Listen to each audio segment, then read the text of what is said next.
Welcome to Because the Beatles, the podcast about the Beatles, everything about the Beatles, 24/8. I'm Erica. And I'm Allison. And before we start, be sure to subscribe on iTunes or wherever you get your podcasts, or stream us on Spotify.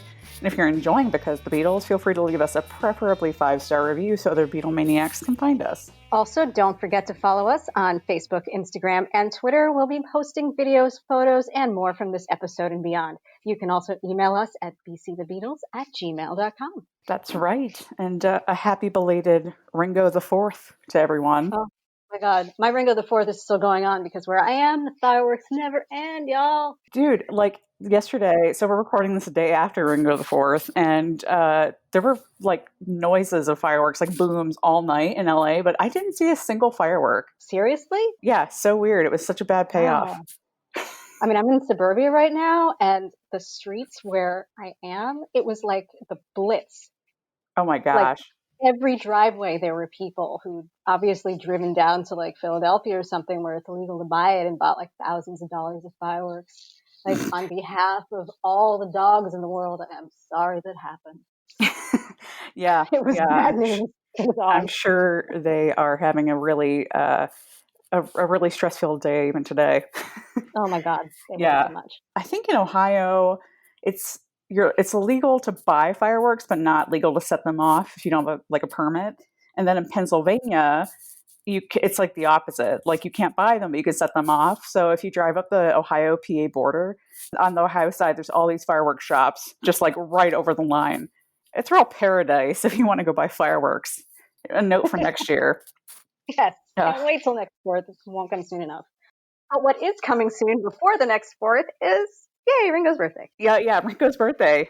Before we get into that, we wanted to remind y'all, since it's been a hot sec since we've talked about this, but our Beatles book club selection, our next one upcoming, is Jenny Boyd's new book. Very excited. Jenny, of course, is the sister of Pattie Boyd, married to George, and the Boyd sisters were pretty much iconic models for lots of the famous designers in the 60s, and they both had crazy lives. Yeah, and they were both in Rishikesh with the Beatles. Yeah, and Donovan, Jennifer Juniper, which is, oh my God, the name of the book. Yeah, Donovan wrote that about Jenny in Rishikesh. So Jenny's going to come on and talk to us about it. So date TBA, but if you want to get this book, it is available on Amazon or wherever books are sold. It's a really interesting book, and we hope you want to read it along with us. And, we'll be posting dates of when that's going to take place. And, if you want to ask Jenny a question, feel free to tweet at us or message us or whatever, and we'll make a note of it for when we chat with Jenny. Absolutely. So more to come on that. But there's one other update we wanted to make, and that is about Abbey Road on the River. As many of our listeners know, we were acting as the official podcast for the Abbey Road on the River Festival that was first supposed to be over Memorial Day this year in May, and has been tentatively pushed to October, to actually the weekend of John Lennon's birthday. But given the state of the world right now, we have decided, coming from big cities as we do, that we're not 100% sure about the safety at this time. Yeah, that's right. And both of our cities and states are doing a really shitty job of flattening the curve. I can speak for LA. We're not doing well with that. So, Erica and I just don't feel comfortable going to, a place where there'll be a lot of people. Who knows what we might, be bringing with us. And so, yeah, we've decided that, we're going to sit this one out, very sadly. Abbey Road on the River is kind of up in the air.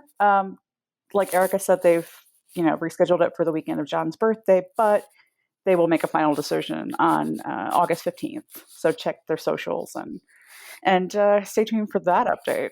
Yeah, but in the meantime, we'd encourage you to follow them. Not only is it an amazing festival, but they really espouse progressive values. They're really a festival that I think both musically and personally, Allison and I really align with. So they're just a great group of people, and they're a great group of people to follow. We hope that after we find out what's going on, that we will have some folks from Abbey Road on the River come on the show to talk about the festival and talk about the history of tribute bands in this country and elsewhere, and you'll get to know them a little bit better. Yeah, I've known Gary Jacobs since I was, the first festival was almost 20 years ago. Oh, excuse me while I barf because I'm like hella old. But I've known him since that first year, and we've gotten to know some of the people in the organization. They're so lovely and wonderful, and it's such a fun time. So, wishing them all the best, but definitely 2021 is going to be awesome. And agreed with Erica, follow them on socials. It's so refreshing to see some of their posts. Absolutely. They care about musicians' rights. They care about Black Lives Matter. They care about the social injustice in the world. It's just nice to see. Yeah. It's very refreshing to see, especially like a Beatles organization take a stand. And some of their posts have even talked about how, the Beatles were impacted by like Dylan and, a lot of and Joan Baez and those, artists in the 60s who were making political statements. And the Beatles also did, maybe in more subtle ways, but, it's true. And it's really important that we pay attention to what's going on in the world. And it's nice that they are publicly saying that. Yeah, I mean, a lot of people say there's no place for a music festival to be doing that, but I think that there is every place for people to use their voices to speak out against injustice. Amen. Well said.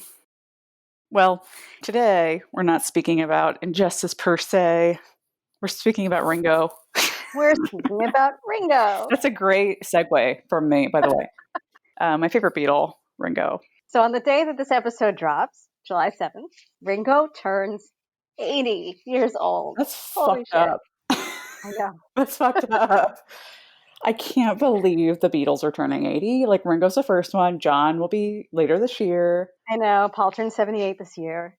Yeah, which I can't believe. Sidebar, those pictures of him from, the Hamptons, where he and Nancy are shopping, can he just never dye his hair again? Like, I love Mecca. black look. Anyway. I'm loving it. But this is about Ringo, right? Yes, this is about Ringo, not Paul. We can actually do this. We can do an entire episode that's not about Paul. We can do it. I think our listeners would love to challenge us to that. I wouldn't put money on it, but let's give it a shot. Yeah, right. If we can just make it without talking about Paul or Brian, that would be good. Brian especially. Brian. I can't even go into that because then I will go into it. Anyway, so we're talking about Ringo. And of course, like for anybody who's listened to the podcast up till now, you might know I have very mixed feelings about Ringo. So here's the thing. I love Ringo. I love Beatle Ringo. I love Ringo up till, 5-7 years ago, whatever, when he made that YouTube video, the famous "Nothing, I'm warning you with peace and love" video, where he's basically like, don't send any more fan mail. I don't care that you support me, my music, whatever. Like, and his whole, what's my name? And it just all seems very self-aggrandizing to me. Please don't at me. It's just my personal opinion. I still love some of Ringo's fucking music. It's just, I can't abide that. I can't abide that kind of hubris, especially when, Ringo and the Beatles was not like that. He was like Switzerland in the Beatles. I know.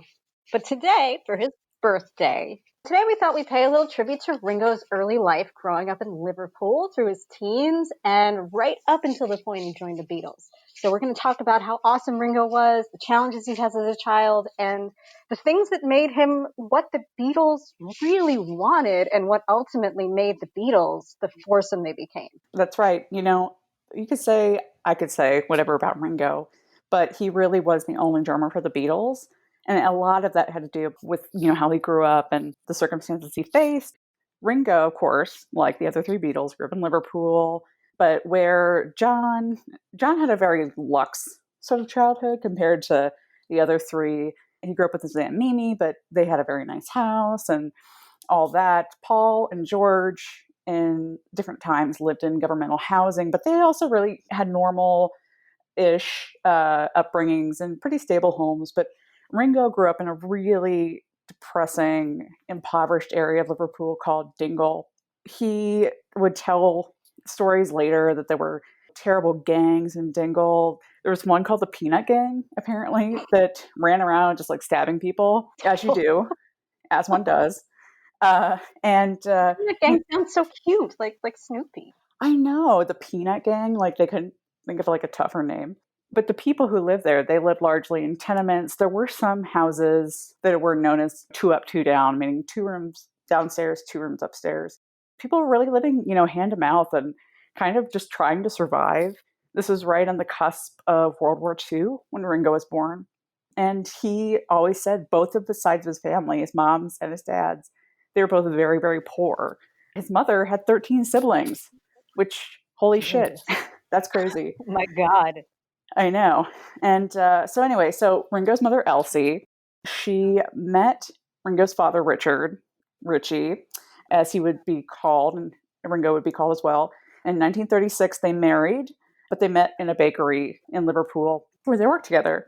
After they got married, they moved to the Dingle with Richard's parents, and Ringo would call his dad's mother Grandma Starkey. So they moved in with Grandma Starkey. And Ringo's parents, though, shortly, right before Ringo was born, they moved out into a proper house at 9 Madron Street. Still a very famous place, still standing, go visit it. And then Ringo was born on July 7th, 1940. He was a week late. Not great timing there for a drummer. Just going to point that out. And he weighed 10 pounds. Big baby. Yikes. Ouch. Yeah. So Ringo's mother, Elsie, had this famous quote that she would say all the time, that Ringo came into the world with his eyes open and he looked around as if he, quote unquote, been here before, already very world-wise. Ringo is obviously named after his father. It's a working class tradition to name your son after the father. But Richard, the elder, left when Ringo was 3. And Ringo would only see him a few times in his life. It was kind of like John and his father. Much like Freddie Lennon, he was a real classy guy. Super duper classy, all class. And I was reading somewhere that Ringo said he'd only seen him about 3 times, I think. But he may have seen him actually more because Richard Sr. was actually hanging out in Liverpool a lot. He did eventually move away, but he might have been over at Grandma Starkey's more frequently than Ringo remembers, which is also kind of shitty. Like, he didn't really make, an impression on his son enough to actually, I don't know, parent. Call me crazy. Gross. Well, luckily Ringo wouldn't want for a father figure, but we'll get to that in a minute. So anyway, after Elsie and Richard divorced, Elsie took baby Ringo and they moved around the corner. The house on Madron Street was not a 2 up, 2 down. It was a 3 down, 3 down, 3 up. So it was bigger, it's more expensive. They couldn't really afford it, so they moved around the corner to 10 Admiral Grove, which is Ringo's famous childhood address. And Ringo actually says his first memories ever are of the move. So he remembers sitting on the back of the moving truck as it moved all their stuff just around the corner to the new place. At this point, too, Elsie was kind of hard up for money. She got a small stipend from Ringo's father every month, but it wasn't enough. So she took a job as a barmaid, which she had done before she met Richard. And she most famously worked at the Empress Pub, which, Ringo fans will know. It's on the cover of Sentimental Journey. And it's right on the end of Admiral Grove in the Dingle. And that's still there, too. You can go and have a pint where Elsie worked, take pictures, all of that good stuff. So when Ringo was 6, a really significant event in his life happened. He got sick with appendicitis, and his appendix burst, which is disgusting. And it caused him to contract peritonitis, which is basically just a big old infection. Bad news bears. It's like gangrene inside of you, isn't it? Yeah, it's what you don't want. That's why, guys, if you're getting a little pang of pain in your abdomen, PSA, go to the doctor. Trust me. I had a friend with this happened to. It's not good. Anyway, I'll step off my soapbox, talk about Ringo. But so he had to have 2 operations because of this. If you can imagine a 6-year-old dealing with this. And he said he went into a coma for 10 weeks, which is insane. Oh my God. And then he had to stay in the hospital for a little over a year this time. Jesus. Yeah. And the weirdest thing I found was this hospital he was at, they wouldn't let the parents visit the children because they thought it was too stressful for the sick kids, which is odd. But they did let Elsie look in on Ringo one night while he was sleeping because he was just so sick. They weren't really sure what was going to happen. Oh my God, one night in an entire year? I know. Yeah, I can't even imagine. My mom would not stand for that. That would be difficult. But yeah, so Ringo does come out. He came out when he was 7. At this point, he had barely a year of schooling. He really hadn't had a chance to develop skills like, I don't know, reading and writing. He skipped school a lot after he was able to go back. And he also was a really mean kid. He was a playground bully. He used to shake kids down for their lunch money. Oh my God, Ringo. Dude, yeah, I mean, he probably didn't have any social skills because he was in the, hospital for so long. Yikes, and he's such a little dude. He must have been fierce. Yeah, he was underweight. He was really like frail. So he also used to steal like little dumb things from like stores in the area. One time he stole his aunt's pearl necklace and somebody caught him trying to like sell it on the street. Oh my God. Like a little entrepreneur. Dumb criminal stories. Yeah, exactly. It's like, it's kind of charming until it's not. Luckily, and this is a wonderful thing that happened to Ringo, when he was 11, his mother Elsie met a man named Harry Graves through mutual friends, and they began dating, and they got married. About a year and a half later, Ringo was turning 13. They got married in 1953. And Ringo and Harry, they got on like they were thick as thieves. They'd go to the movies 2 to 3 times a week. Harry would buy Ringo comic books. Ringo would even take Harry's side if like Harry and Elsie were fighting. Cute. Yeah. And, if Elsie was complaining to Harry that like Ringo was misbehaving, Harry would just like smile and do nothing. He and Ringo really had like this strategic alliance. It was very funny. Yeah. And, Ringo loved Harry. He used to say that, he learned gentleness from Harry because Harry was he was sort of not the opposite of Ringo's biological father, who was kind of rough and tumble. Harry was just a real sort of gentleman. He was very mild in his mannerisms. He treated his mother well. And Harry, as legend has it, he would buy Ringo his first set of drums later. He actually carted them up from London. They were a used set, and he paid £10 for them. It is a very sweet story of him hauling them all the way to Liverpool. What a sweet guy. It is. Luckily for Elsie, too, when she got married to Harry, she stopped working and could kind of hang out with her son more. They obviously had a very close relationship as well. But, when Ringo was 13, this is just after his mom and stepdad got married, he got sick again, and this time was even worse. He contracted pleurisy, which is, I've had to look this up. I'm not a doctor. Sorry to disappoint you. But it's an inflammation of the lungs. And I thought it was a little bit like bronchitis, but I think you don't like cough up stuff, for lack of a better term. It's just sort of like your lungs feel like there's just pain. It's like the walls of your lungs like rubbing against each other. Oh my God. Yeah. And he got this because he contracted a cold. And then it turned into that, and then it turned into TB. So he ended up with tuberculosis, which is obviously like kind of the worst thing you can get, especially at that point. Like it's either polio or TB. It's, not good. And they were actually not telling people that it was tuberculosis. They were saying it was pleurisy for a while because they didn't want the stigma of having contracted TB. It was that bad. It could be a death sentence. You really didn't know. So, Ringo he's only 13. He's gone through so many dramatic like health scares that most people don't go through in their whole lives. It's insane. Yeah. And this time he's in the hospital for almost 2 years, from 13 to 15. And that's insane. That's a very formative time. I can't imagine what it was like for him to be stuck in the hospital during those 2 years. Yeah, really. Do you know if it was kind of the same as the first time where his parents weren't allowed to see him? So it seems like this time is it was sort of a children's ward. So he had more interaction. He had more interaction with the children in the wing. They actually had a little band that he would play in, but he would only play if he could play the drums. How on brand for Ringo. He was born with some kind of confidence. It's amazing. I know. Some sort of swagger. You know what? The whole like, what's my name is kind of making sense now to me. It's all coming together.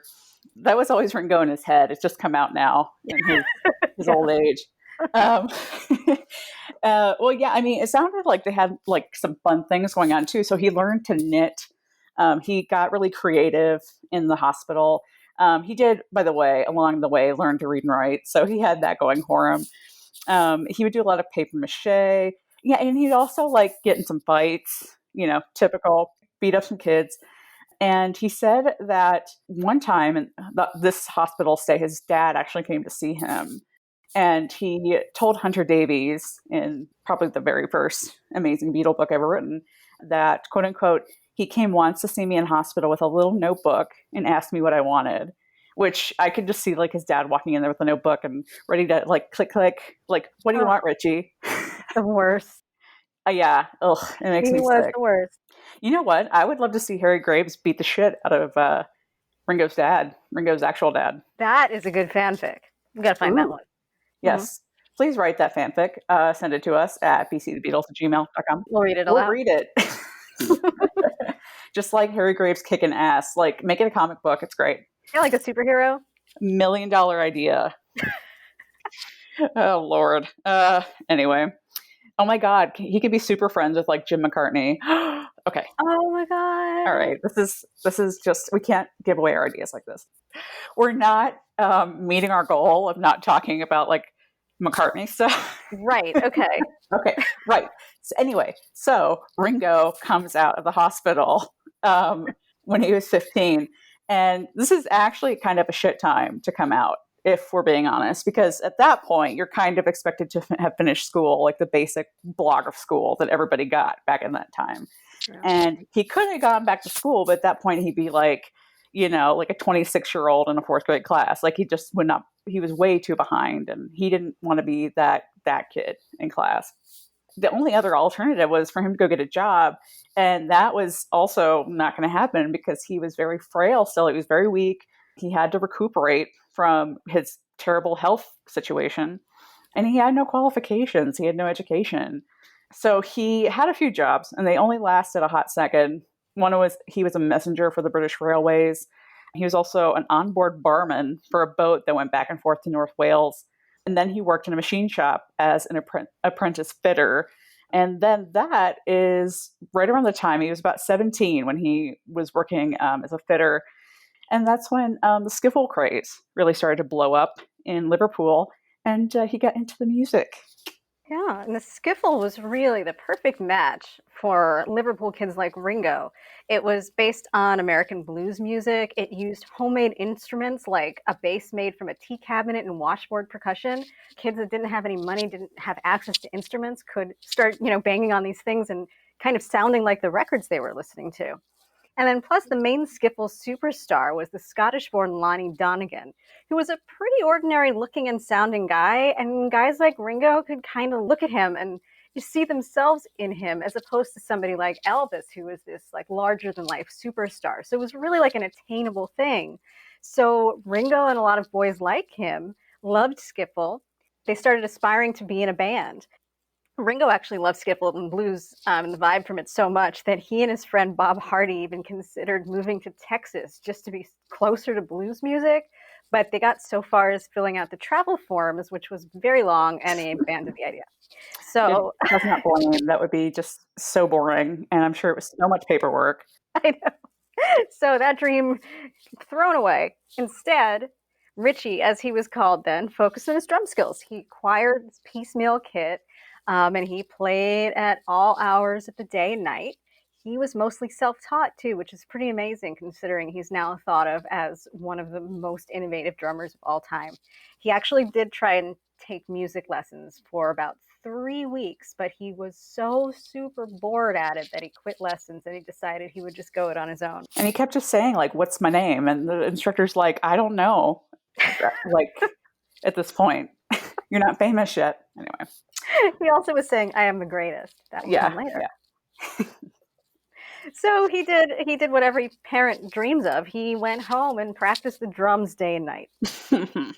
And the neighbors didn't like it. The neighbors actually started complaining. But luckily for them, one of the people who complained was either the sister or the mother of one of his good friends, Roy Trafford. Roy played guitar, and with another friend, Eddie Miles, they formed the first band Ringo was ever in that practiced out of the house, which was first known as the Eddie Miles Band and later known as the Eddie Clayton Skiffle Group, which is really kind of a nice name. I like that. That is nice. I mean, Eddie Clayton, was that Eddie Miles' stage name? What they think is that Eddie Miles' father was a GI, but they didn't really know him, but his last name was supposed to be Clayton, so they took that on because it sounded cooler to them. Wow, there's a lot to unpack there. A lot, yeah. All right. Yeah, but none of them really knew how to play any of these instruments, so it was a real learning experience for all of them. But amazingly, by the end of 1957, they added 2 new members and they actually got a couple of gigs. Ringo ended up getting himself a full drum kit courtesy of his stepladder, as he called him, Harry. Yes, Stepladder And Harry. yes, and he began to make a name for himself, both part of the Eddie Clayton skiffle group and then elsewhere in the circuit because he just wanted to drum all the time. So he began subbing in for any other band that needed somebody. So Ringo said that he thought he probably practiced with almost every group in Liverpool by the end of 1957. So the guy got around. He was, you say what you want about Ringo, but he was dedicated. And he Damn. was super in demand. Yeah, I mean, people really, really wanted to play with Ringo. It wasn't just it wasn't just the Beatles later. It was, he was very, very sought after. Yeah, I mean, he had a talent and he learned everything he could on his own and it paid off for him. Eventually, the Eddie Clayton group broke up. Eddie got married, and so bye-bye. And Richie continued to work his day job. At this point, he was an engineer apprentice, and he would play the drums in the evening. But then in 1959, it was a pivotal year because the skiffle craze was kind of ebbing away and pure rock and roll was becoming the genre of choice. One local group that was moving in this direction was Al Caldwell's Texans. This band went through a number of names as they transitioned from skiffle to rock and roll, and they finally settled on Rory Storm and the Hurricanes.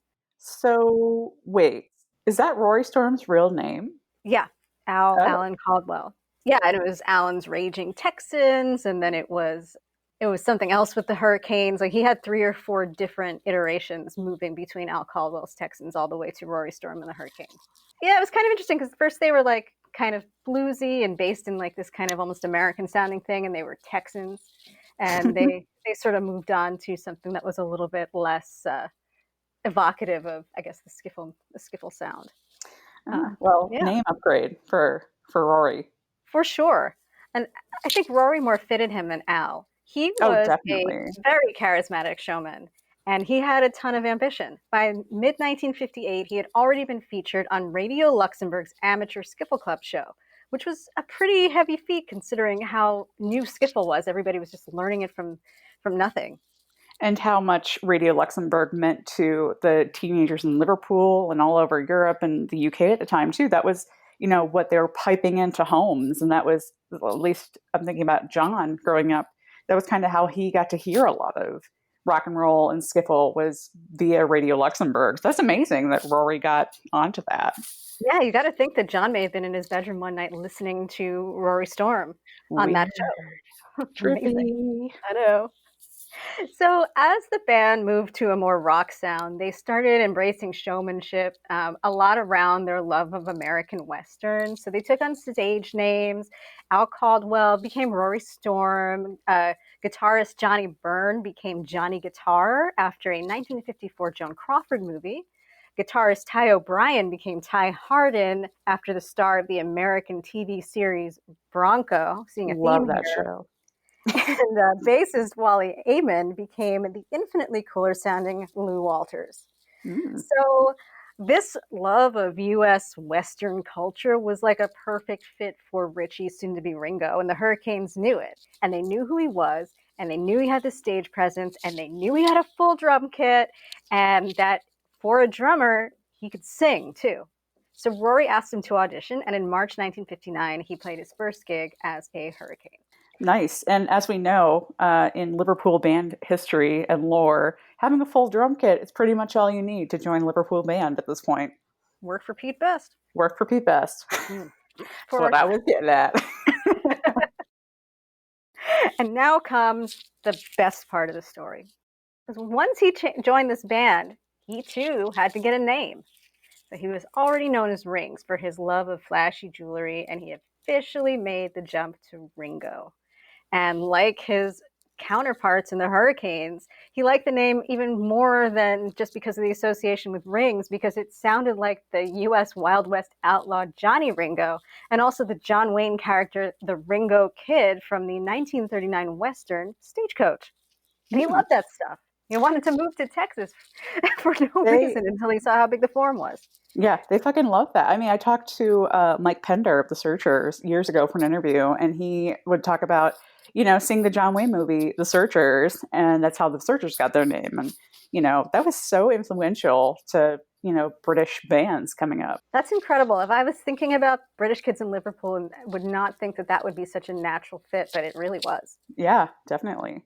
And of course, he shortened his full last name Starkey down to Star, which is a natural fit for a man who wants to say his name a lot and is the greatest. So it's perfect. Adds this extra element of flash to complement his rings and his personality. And we've got his name.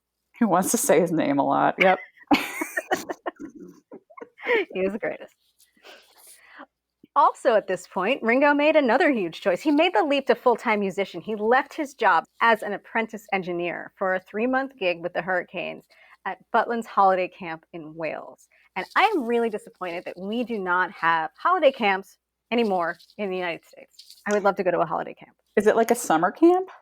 It's like in the Catskills in the 50s. We're going to the Catskills. Exactly. It's like Dirty Dancing in England. Or Marvelous Mrs. Maisel. Yeah, I would love to have that back in our lives. And I think it would work now. We all work from home. We all know how to work from home. Let's beat Corona and bring back the holiday camps. Let's do it. Hashtag bring back the camps. The holiday camps. Maybe not that hashtag. Yeah, let's rethink this. The Trump administration might have already trademarked that one. True. All right, getting back to Ringo. Though Elsie and Harry were disappointed that Richie wouldn't become an engineer after all, they were surprisingly really supportive of the decision, and they let him go off, which is wonderful. It's so nice of them. They just gave him their blessing, and they let him follow his dreams. After that gig, they came back, and Rory Storm and the Hurricanes became one of the hottest groups in Liverpool. Now, we should share a picture of Rory Storm, this guy. Because he was a smoke show? Insane, tall, blonde, super charismatic. He would wear super bright red or bright green or bright pink suits, and the band behind him would be coordinated with it. He would storm around the stage, crazy costumes, dance steps, the most popular rock and roll songs of the day. And he was just a powerhouse. And Rory noticed that Ringo had the same kind of vibe and charisma and love of the drama as he did. In a rare move for a drummer, he gave him the chance to share the spotlight with his own set, which was called Ringo Star Time. Creative. And I think we'll recognize Ringo Star Time in his later days with the Beatles. He would take the mic and he would sing along and shake his head like crazy and drum along to songs like Alley Oop. And of course, one of his favorites was Boys, much to the delight of girls. Yes, his cover of Boys is, how you say, iconic. It sure is. Scylla wasn't bad at Boys either. No. Oh, I was going to say, we should also try to make it through this episode without talking about Scylla. That's not going to happen, because I was just thinking the guy who plays Rory Storm in Scylla, the mini series, is so good. And he looks just like Rory, and he gets his act down perfectly. Anyway, so yeah, that's what my brain was. I should also mention, since I also want to mention Scylla because I cannot, that Ringo and Scylla were really close friends. And a lot of it was because Scylla and her best friend, I think her name was Pat, was kind of seeing Ringo for a while, like a year or two before this. And she wanted to be a beautician. And Elsie was the only person that they knew that would let her experiment on her hair. And they show this in the Scylla movie, but it's actually true that they would come over and they would bleach her, they would curl her, they would do all kinds of crazy things to her hair, and she was so warm and generous, and she would just let them play. Oh my God. It's melting my heart. Like, Ringo had the best parents. I know, it's so sweet. Yeah, and the woman who plays Elsie is so dear in Scylla. Oh, yeah. It's just, it's so wonderful. We need to do a commentary on Scylla. We definitely. Everybody needs to see it. Totally. I literally just rewatched it a week ago. Yes. We can't not. Anyway, this is a Ringo episode, right? Yeah. Okay, back to Ringo, but I can easily transition to that because after he stopped dating Pat, he started dating another girl named Geraldine McGovern. He called her Jerry, and eventually he was engaged to her. But Ringo really liked the girls aspect of being a musician, and he was having fun with the attention that he got from girls in the clubs and at Butlin's. And his musicianship was a real source of conflict for him and Jerry. Jerry wanted him to give it up, go back to work as an engineer's apprentice, like being the first engineer in their family. Ringo's family was really proud of this. They were very excited to have this. And so it was a big loss for them and for her too. But she gave him an ultimatum, her or the music. So we know what he chose, and she gave him back the engagement ring. Classic Jerry. Side note, though, Ringo took back the engagement ring and started wearing it himself. You can see it in Beatles photos from 1965. Oh my God. I didn't know that. Ringo the jewelry whore. Okay, well, we're definitely going to post pictures of that. We'll find it. Yeah, and he either had like really small fingers or she had like meaty hands. I was going to say, like, maybe he had it sized, like, for him. Oh, maybe. Maybe. So, ring in hand, ring on finger. He went back to the Hurricanes, and their popularity really started to grow. Like they were much more popular than the Beatles at the end of the 50s. They were voted the best band in Liverpool. So they were really at the top of their game. They played the Cavern Club, they played Liverpool Stadium, and in October of 1960, they flew to Hamburg to play in a similar club to their acquaintances from home, John, Paul, George, Stu, and Pete, the very early Beatles. The iconic lineup of the Beatles. Yeah, the Fab Five. And you got to think about it. This time, the Hurricanes were thought of so much better than the Beatles. When Alan Williams was recruiting bands to play in Germany, the Hurricanes were his first choice, but they were already at Butlins. And the Beatles were at least fourth on the list behind the Hurricanes, Jerry and the Pacemakers, and Derry and the Seniors. Yeah, Derry. Yeah. Rory didn't get to go to Germany until his thing was over, and Derry and the Seniors needed to leave, so they came as a replacement to them. Ringo recalled meeting the Beatles once before at the Jacaranda Club in Liverpool, and he remembered them as a bunch of scrubs and kind of unprofessional amateurs compared to the slick outfit that was Rory Storm and the Hurricanes. La-di-da, Ringo. Yeah. Oh, that's a song. Mm-hmm. That may not have been the most accurate assessment, though, since the Beatles had a similar opinion of the Hurricanes. George wrote to a friend when he was in Hamburg and said the Hurricanes were quote-unquote crummy, but the only good person who is any good in the group is the drummer. So much That's for such Rory. a George thing to say. I know. Sour. Even when he wasn't even 18 yet. He was super sour. Petty George. I love it. But they did get really close in Hamburg because they were together mocking Schau, pill popping, doing all night sets, going crazy. And Ringo got especially close with them because, I mean, one of the issues with Pete was that he did not have the same kind of personality as them. He didn't want to go out with them. He didn't have the same kind of sense of humor. And Pete would kind of go off on his own after the gigs. So Ringo would join them as a fourth. Stu at this point was off with Astrid, and so it became the four of them socializing after the gigs. Ringo would also sit in with the Beatles if Pete didn't show up, which apparently was pretty often. So go Pete. Wow. Yeah. Way to let down the group, Pete. Yeah, thanks, Pete. They're paying back for that somehow. Somehow. We'll find out how. So we're at the end of 1960. Both bands returned to Liverpool, and Ringo became even closer with the Beatles as they just really merged their personalities and their set list. Ringo said the Beatles were the only band in Liverpool that he would ever willingly go to watch on his time off. He just loved them. Yeah. So in 1961, they parted ways. The Beatles went back to Hamburg while the Hurricanes played another summer at Butlins. But this was kind of the moment when their trajectories switched. So the Beatles were on the rise while the Hurricanes were kind of going in the opposite direction. The Beatles were growing exponentially and the Hurricanes were kind of playing the same songs and the same gigs and doing the same thing. And they started feeling a bit tired, and Ringo felt the same way. Although Ringo at this point was on the Beatles' trajectory, he was rising up. He was considered the best drummer in Liverpool, even though he was no longer part of what people thought of as the best band. Ringo felt that more people should be saying his name, and he was dissatisfied with his band and temporarily left the Hurricanes to return to Hamburg to join Tony Sheridan's band, who is, of course, famous in the Beatles legend for using them as his backup band for his single My Bonnie. Ah, yes. Now, I didn't know this about Tony Sheridan before this research, but he was an asshole. Like, he was terribly hard to work with. Straight up. Yeah, he had a reputation for being an absolutely the worst. Ringo accepted the offer because he just got such a good deal. He was going to get his own car, his own apartment, and $30 per week for a year-long commitment as their drummer, which is pretty amazing. Damn, that's a good Yeah, offer. it is. But Tony Sheridan had like serious anger issues, and Ringo couldn't stand it. Like he would start beating people up if they thought they were talking to his girlfriend. Like he would come back to the stage all bloody and do his set all crazy. Like Jesus. it was nuts. So it was kind of a deal breaker. So that year turned into 2 weeks. And in January of 1962, Ringo said, fuck y'all. And he returned back and took his seat back as Rory's drummer. Damn, that's intense. I had no idea. Yeah, it's crazy. And like, good for Ringo, really, because if you think about it, like, that is a good deal. That is good money. Ringo thought well enough of himself that he was like, I am not going to be treated like this. I am not going to work under these conditions. And Yeah. I'm gonna do me. So bye-bye. Say my name. Good.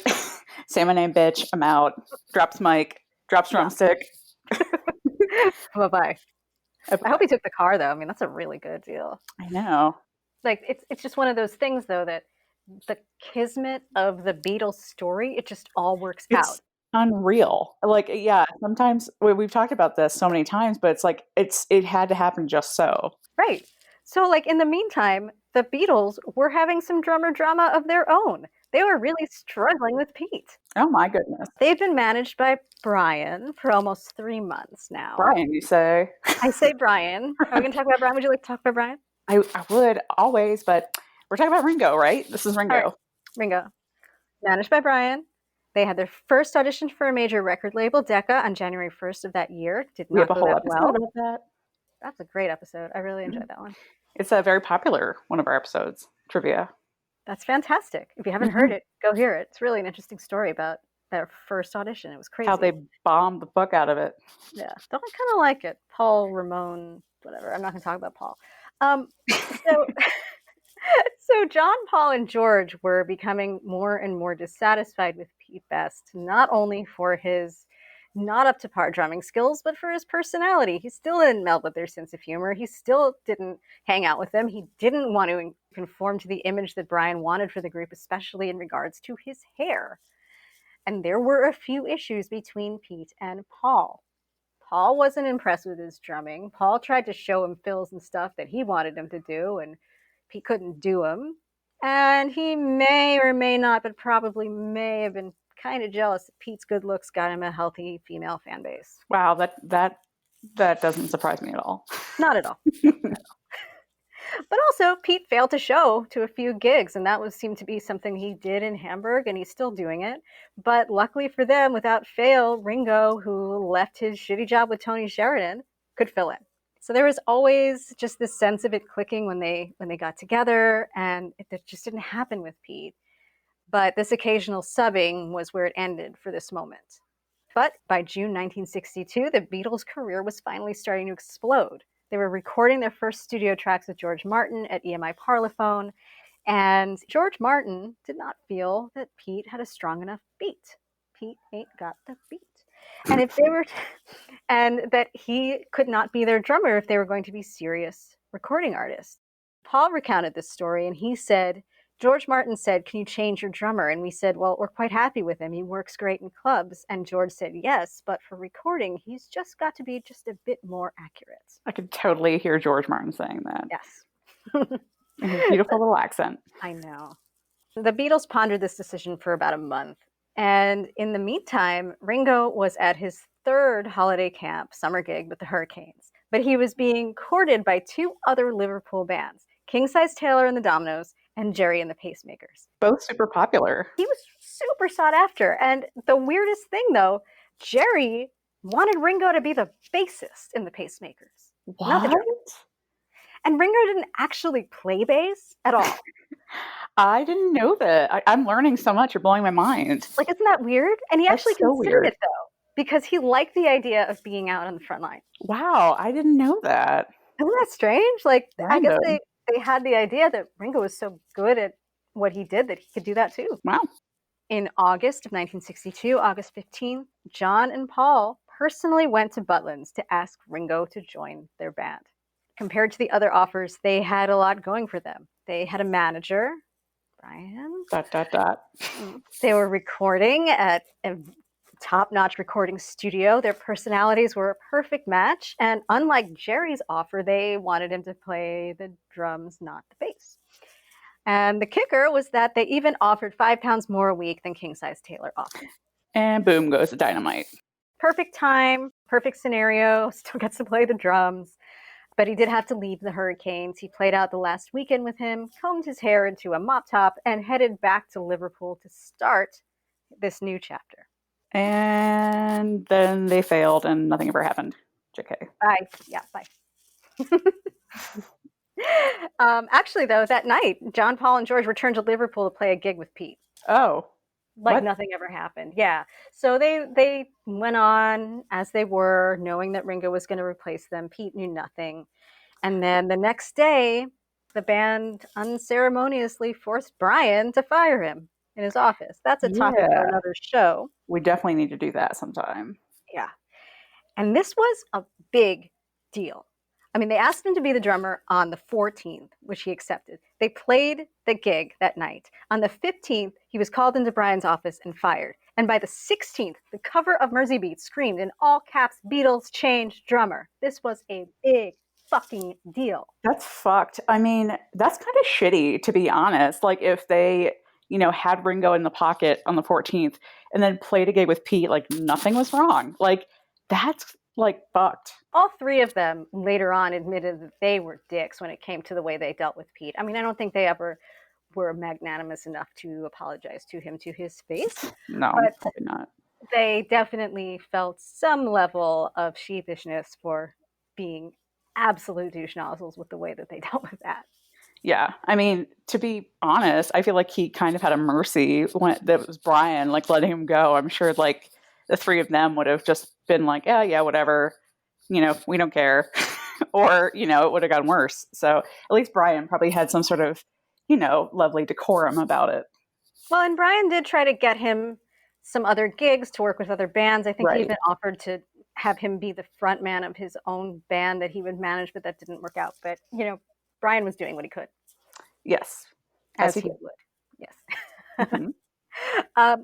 This screaming headline in Mersey Beat was not met with the excitement that the Beatles had hoped for. People were angry. People were super pissed. They were in the crowd shouting, "Pete forever, Ringo never." And George got punched in the face by an angry fan on the first night that Ringo played with them. This is still visible in the first publicity photos that they took a few days later. Yeah, he's got like a black eye, right? Yes, and this is why. Because he walked off stage and some angry fan punched him in the face because Pete was no longer the drummer. So Pete is still immortalized in some of these early pictures by George's black eye. That did not deter the band. Ringo kept on drumming. The unbreakable magic that became the Fab Four was born, and the rest is history. And now we are celebrating Ringo's 80th. Amazing. I was thinking earlier today about, like, the fact that he started off as this really sickly child and he's 80 years old. Like, that's no small feat, Oh, yeah. Like, and he's had this obviously amazing life and all of these crazy things and whatever. And he survived the 70s, which is a fucking miracle, and the early 80s, which we definitely should talk about sometime. Yeah, he doesn't really remember that, so I don't know if what he knows. Yeah, I mean, his famous quote, "I was too stoned to remember," I think applies to a lot of his life. But I remember Ringo because it's my favorite period of your life. But it's phenomenal. I mean, he's turning 80. That's a real achievement. Yeah, and he's in great shape. If you look at him, he's really healthy. He's fit. He's very into exercise. He's a vegetarian. He went sober like 25 years ago. He stopped smoking. See, he's really learned how to take care of his body. So yeah. There's a photo that was just posted, I think, of him and Zach or Jason. I can't remember which. But it totally, like, this was taken a couple weeks ago. And it looks like he's the son and not an 80-year-old father. Ringo looks fucking great. Incredible. Rock on, Ringo. Yes, we love you, Ringo. Yeah. We do. And this drops on the day of his birthday, July 7th. If you're listening to it on this day, don't miss Ringo's 80th birthday bash. That's going to happen tonight, 8 p.m. Eastern Time on Ringo's YouTube channel, or catch it later, same place. It will feature home performance and previously unseen concert footage from Ringo himself, from Paul McCartney, Joe Walsh, Gary Clark Jr., Sheryl Crow, Sheila E., Ben Harper, and others. Ben Harper's so awesome. Yeah. And proceeds for this benefit Black Lives Matter Global Network, the David Lynch Foundation, Music Cares, and WaterAid. So awesome for having a celebration that helps some causes that are sorely in need. Yes, yes. And I think he's doing, I'm not sure if when it ends, but he's doing a thing for the David Lynch Foundation where you can actually like chat with him on his birthday. It's sort of like an Omaze auction type deal, I think. Oh, really? So, Oh, that'd be yeah, fun. I know. I'm super anxious. Like, whoever wins it, I hope they report back. Well, we'll share that if we find it. Yeah, yeah, Cool. definitely. So, yay, happy birthday, Ringo. And yay, our first Ringo episode ever. Many, many more. It didn't hurt much, did it? No, it wasn't too painful. I gotta say, it was okay. It was actually kind of fun to I'm proud of research. you. I'm proud of you. Aw, thanks. I'm proud of me too. I'm sure some of our friends listening who love Ringo will also be very, very proud of me. So, Yes, yes, definitely. yes. Well, we end this episode as we always do with our favorite Beatles thing of the week. Mine's kind of cliche, but it's sort of a twist. I'm really excited about the Flaming Pie box set. As you guys might know, the McCartney Archives, the series that puts out the fancy schmancy box sets. I think the last ones were Red Rose Speedway and Wildlife. Oh, yeah. They're now doing one of Flaming Pie, which is my favorite McCartney album. I love Really? it. Yes. Yes, it is my favorite. I love it so much. It was very formative to me.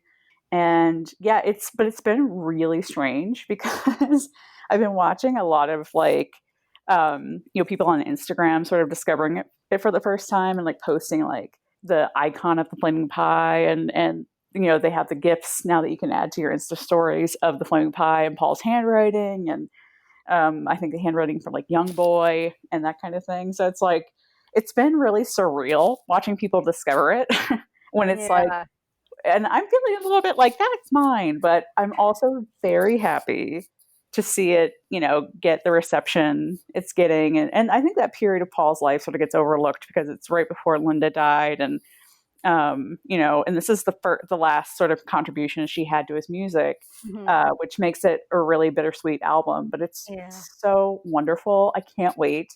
I'm still trying to justify spending like $600 for it, but no, you're not. Just buy it. You couldn't live without it. You need it. I know. Get behind me, Satan. Who are you? Anyway, so that's what I've been kind of like fixated on lately, Beatle wise. What about you? I've been watching a lot of television because quarantine. Yes. Yeah, and I found something really fun. There's this show on Netflix called Somebody Feed Phil, and it's a food show where this guy, Phil, and I can't remember his last name, but he is the writer and creator of that show, Everybody Loves Raymond, which I've only seen a couple of times, so I'm not really sure if that's good or bad, but I love it. So he's this really like happy, fun, enthusiastic person who goes to different countries and just like meets with people who make different types of food in the city. So he's gone all over the world and he's just like really excited about it. And the Montreal episode was one that I was really excited about because I lived in Montreal for a number of years. But it had a very special Beatles surprise to me because he ended up being in the room where John and Yoko had their bed in the Queen Elizabeth Hotel in Montreal. So he did some food thing in there, but more than that, which he doesn't usually do, he showed around what the room looks like. So he kind of like showed like what it looked like when John was there, and then they did the camera pan around like all the different things, and you can see like if you stayed there, like all the different kind of cool Beatles stuff that's in the room. And I'd never seen it before other than just the videos of the bed where they were, and the whole room is really cool. I looked it up, so cool. And for about $6,000, you can stay there for 2 nights, and it's a 2-night minimum, so it's about $6,000. So everybody, cool. Somebody Feed Phil's tour of it is probably the closest I'm gonna get, but I was really excited to be doing my usual binging and being able to see a bit of Beatles history that I'd never actually seen before. So Beatles surprises, it's fun.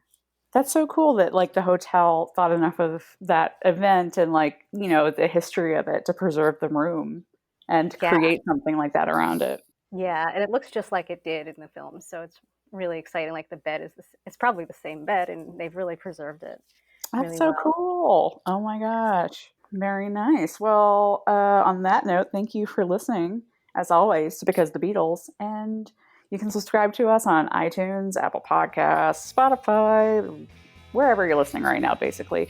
And please, please leave us a rating/review so other Beatle maniacs can find us. And don't forget to follow us on Facebook, Instagram, and Twitter. We'll be posting photos and more from this episode and beyond. Remember, you can always email us at bcthebeatles@gmail.com too.